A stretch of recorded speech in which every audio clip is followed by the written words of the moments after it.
First, we'll open the driver's side door. Right where the steering is, underneath the steering, there is a hood latch that needs to be pulled out. Once the latch is pulled, you will see the hood losing its grip.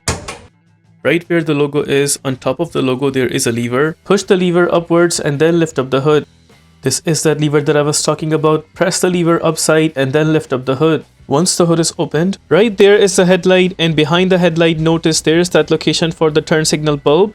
Again, here I'm pointing out one more time, there's that plug for the turn signal. Once we have punched in our arm, now we'll just grab the plug and then turn it counterclockwise and then pull it outwards. Since it is a little tight spot right there, so you may have to work your way out until you are able to take out the plug along with the bulb completely.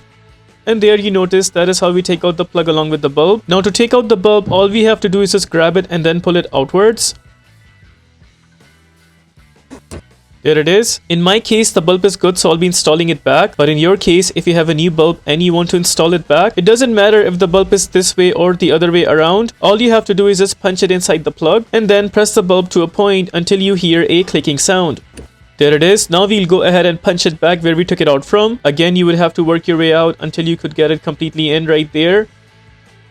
There it is. Now the only obstacle in this entire process would be the top portion of the windshield washer housing, and you would have to go through the top portion of windshield washer in order to replace the turn signal. Now we have to make sure the plug is completely in first.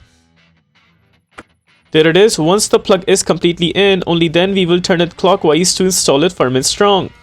There, I was able to turn it clockwise and notice the plug is also not coming out anymore. With that, we are done with the replacement of turn signal bulb. Now suppose you want to close the hood back. We'll need to bring down the hood up until the middle, and to close the hood properly, we will need to leave the hood from the middle with a slight push.